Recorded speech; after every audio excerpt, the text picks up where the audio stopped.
नमस्कार साथियों, मैं हूँ नीलू आपके बीच में। आज कुर्ला के पास कॉलोनी है, वहाँ से दोस्तों आई हूँ। कैसे हैं आप सभी? आशा करती हूँ अच्छे होंगे, यहाँ पर स्वस्थ और मस्त रह रहे होंगे। लेकिन मेरे यहाँ पर तो मेरी जिंदगी में पता नहीं कैसे दिन चल रहे हैं दोस्तों। मुझे कुछ भी पता नहीं था, मैं बिल्कुल अनजान, मेरी दुनिया में मौसी नहीं रही, पता ही नहीं चला। और मैं आज का सुबह का आप लोगों तक पहुंचा रही हूँ शूट करके। अनजान होकर के मुझे पता नहीं था मेरी मौसी कल शाम को ही खत्म हो गई, लेकिन किसी ने मुझे खबर नहीं। इसकी बिगड़ जाती है ना, उसका कोई नहीं होता है। हाँ, होता तो है लेकिन परमात्मा, बस उसी की जरूरत है। तो सबसे पहले मैं आई किचन में आकर के दोस्तों पकौड़ा बनाना स्टार्ट किया। बारिश हो रही थी, ठंडी ठंडी हवा चल रही थी, तो मैंने सोचा क्यों नहीं नाश्ता बना लेती हूँ। सुबह चाय के साथ, उसके बाद सब्जी रोटी और घर का काम करूंगी। बारिश होने के कारण से कुछ मेरे यहाँ पर खराब मौसम के कारण गंदगी हो गई थी, तो मैंने सोचा कि सफाई भी करूंगी, पोंछा भी लगाऊंगी। सबसे पहले नाश्ता कर लेती हूँ। एक आलू, प्याज, हरी मिर्च और भी चीजें डाल करके मैं बिलैया में हुर के बेसन को घोल करके नून और मिर्च मसाला सब कुछ छोड़ करके घोल बनाया। घोल बना करके दोस्तों कढ़ाई चढ़ा दी गैस पर, और मैंने रिफाइंड गरम करके और सेक लेती। गर्मा गर्म पकौड़े मैं भी खाऊंगी, बच्चों को भी खिलाऊंगी और चाय के साथ में आनंद ही आ जाएगा। बिल्कुल भी पता नहीं था कि मेरी मौसी कल शाम को ही खत्म हो गई। अनजान होकर के घर में पकवान बनाई जा रही थी, घर का काम करते जा रही थी, सेक करके खाने वाली हूँ अभी। बहुत ज्यादा खुशी भी थी और कानों में लीड लगी थी और गाने भी सुन रही थी।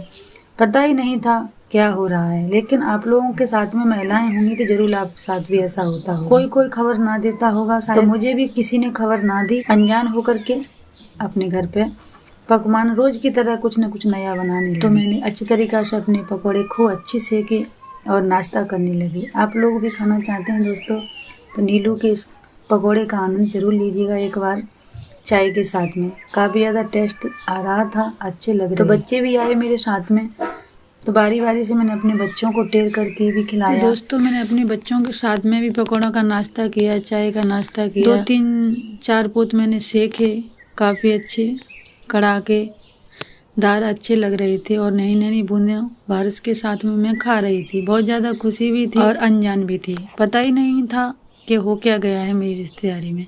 कभी कभी आप लोगों के साथ ऐसा जरूर होता होगा। अगर आपके साथ कितनी बार ऐसा हुआ है जरूर बताएं मुझे। पकौड़े ढेर सारे सेके बच्चों के साथ खाने पीने के बाद में दोस्तों पुनः काम में फिर से करने लगी, जुट गई, कानों में लीड लगाई, गाने सुनती जा रही और काफी खुश थी। ये सुबह का ब्लॉग है दोस्तों, सुबह का ब्लॉग में पहुंचा रही हूँ आप लोगों को। नहाई धोई, घर की सफाई मैंने की कम की, लेकिन क्योंकि बच्चे यहाँ पर मंडरा रहे थे मेरे सर पे, इसलिए गंदगी हो जाती है। तो मैं बिल्कुल मेकअप करके रेडी हो गई, कानों में लीड थी, गाने सुन रही थी और घर का काम करते चल रही थी। शाम का 3-4 बजे का टाइम हो गया था, तो मैंने सोचा हाँ अब भूख भी लग रही है, पकोड़े पच गए हैं पेट के, तो फिर बना लेती हूँ बेसन। तो ज़्यादा देर न करते हुए मैंने बेसन को छाना, भगोनों को चढ़ाया, ऑयल को गर्म किया, बेसन को घोला मटा में और नून मिर्च हल्दी डाल करके मैंने अपने मठा में घोल कर बेसन को दोस्तों छोंक। और काफ़ी ज़्यादा अच्छा भी बेसन बना था। काफ़ी देर तक मैंने पकाया था और गाने भी सुनती रही। मेरी फैमिली कहाँ से मेरे ब्लॉग को देख रहे हैं मुझे पता ही नहीं है कि मेरी फैमिली कितनी बड़ी हो गई है और कहाँ तक मेरी वीडियो जाने लगी है। अगर आप लोग फेसबुक पर देखते हैं, इंस्टाग्राम पर देखते हैं तो एक प्यारा सा लाइक और फॉलो ज़रूर करें, दिल भेज करके मुझे हौसला दें, ताकि मैं भी और आप लोगों तक अच्छे ब्लॉग ले जाती रहूं। इधर मैंने बेसन को भी बना लिया, बारी आटा भी लगाया, खाना भी बनाया। और अगर आप लोग चैनल पर देख रहे हैं तो एक लाइक करें। जब मैंने खाना पीना बना लिया, फिर से मैंने सफाई की, पूरे घर में पोंछा लगाया अच्छी तरीक़ा से। मुझे मालूम थी कि मेरे बच्चे दुकान पर निकल गए हैं, अब घर में आने वाले नहीं हैं, घंटा 2 घंटा। इधर बारिश हुई थी तो काफ़ी ज़्यादा छत भी गीली थी, सूखी नहीं थी।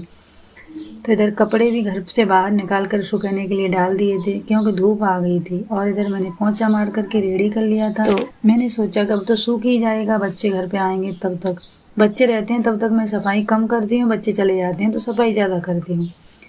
सब कुछ करने के बाद रेडी हो गई। शाम के 6-7 बज गए दोस्तों। तो मैंने आप लोगों के सामने सब कुछ दिखाया बारी बारी से, लेकिन फिर भी दोस्तों मैं अनजान थी, मुझे पता ही नहीं था। अब मैं खाना खाने के लिए जा रही हूँ, मुझे पता ही नहीं था दोस्तों कि क्या होने वाला है। पूरे घर की सफाई करने के बाद में फिर मैं किचन में आई, खाना खाया आप लोग भी खा लीजिएगा। अगर आप लोगों को भूख लगी है तो मेरी थाली में आकर भाग ले सकते हैं खाना खाने का। दोस्तों, जब काफ़ी ज़्यादा टाइम हो गई मैं खाना पीना खा करके सब कुछ करके घर का बिल्कुल काम कंप्लीट, फिर बज गई घड़ी में 7-8। तब फोन आया मेरी मौसी की लड़की का कि दीदी तुझे कुछ पता नहीं है, कल की मौसी हॉस्पिटल में भर्ती हैं और वो ख़त्म भी हो गई हैं। आज उनको सुबह अंतिम संस्कार भी कर दिया। लेकिन यह सुनते ही मैं काफ़ी रोई और घबरा गई और मुझे मालूम था कि यहाँ कितना भी रो चिल्लाओ कोई समझाने वाला नहीं है। मैं अपने आप को संभालते हुए चुप हो गई। फिर मैंने सोचा कि मेरे पति को फ़ोन कर देती हूँ। उन्होंने फ़ोन किया मैंने तो मेरे आप लोगों को पता है कि पति है नहीं है। जैसे कि हर ब्लॉग में बोल देती हूँ मैं कि मेरे पति अभी बाहर काम कर रहे हैं, तो उनसे बोल दिया कि जल्दी आ जाना 2-3 दिन में। मौसी मैं देख तो नहीं सकती लेकिन वहाँ ढोल तो ज़रूर लाऊंगी। तो काफ़ी देर तक मैं घंटों तो मैं रोती रही। घंटों मन को समझाने के बाद में पुनः आंसू पहुँचे। भूख तो अब थी नहीं क्योंकि खाना खा करके ही मैं फिर 8-9 बज चुके थे घड़ी में। भूख ऐसे चली गई जैसे थी नहीं। याद इतनी आ रही थी कि आंखों के आंसू बंद ही नहीं हो रहे। बच्चों से भी बोल दिया था कि बेटा अब तुम्हारी एक नानी कम हो गई हैं। हमारी माँ की 5 बहनें हैं दोस्तों। तो ये मौसी हमारी रहती थी दिल्ली में, तो कुछ सफाई कर रही थी घर की, वहाँ से गिर के 15 दिन तक 20 दिन तक परेशान रहीं, हॉस्पिटल में भर्ती रहीं। फिर वो पुनः हॉस्पिटल में ही अपनी दम तोड़ बैठी। हमें पता ही नहीं चला कि इतनी जल्दी दुनिया से चली जाएंगे। अभी एक उनका बेटा है, एक बेटी की शादी करी है, अभी बेटा की शादी नहीं करी। अब पति आएंगे तब जाऊंगी दोस्तों मैं डोलने के लिए, तो आप लोगों को पुनः वहाँ का भी ब्लॉग दिखाऊंगी। लेकिन मैं कुछ न कर पाई, हवागिनी बनी। किचन में तड़प तड़प कर रो कर अपने आप को समझा कर चुप हो गई। मैं अपनी मौसी को जीते जी न मरने के बाद देख न पाई। दोस्तों, मुझे सपोर्ट करिएगा ताकि मैं आप लोगों तक हर एक छोटी से छोटी बात, अंदर की छिपी हुई बातों को आप लोगों के सामने पे पहुंचा सकूं, आप लोगों तक सच्चाई बता सकूं। मैं नीलू हर कोशिश करती हूं आप लोगों तक ब्लॉग बनाने की, आप लोगों तक वीडियो। कैसे हैं आप सभी, अपने बारे में बताइएगा। मैं नीलू, आप लोग जैसे कि सभी जानते हैं, मैं आप लोगों तक नए नए ब्लॉग, नए नए वीडियो, नए नए शॉर्ट सब कुछ लाती हूँ, सच्चाई के साथ में दिखाती रहती। तो फिर दोस्तों मिलेंगे अगले वीडियो में, तब तक मेरा वेट करें, तब तक मुझे इजाज़त दें ताकि मैं एक और नया सुंदर सा ब्लॉग आप लोगों तक सच्चाई का ला सकूं। धन्यवाद दोस्तों। देखो बेसन के पकोड़े बनाए हैं। हाँ मुझे चाहिए। लो खाओ, गरम गरम है। हाँ दादा।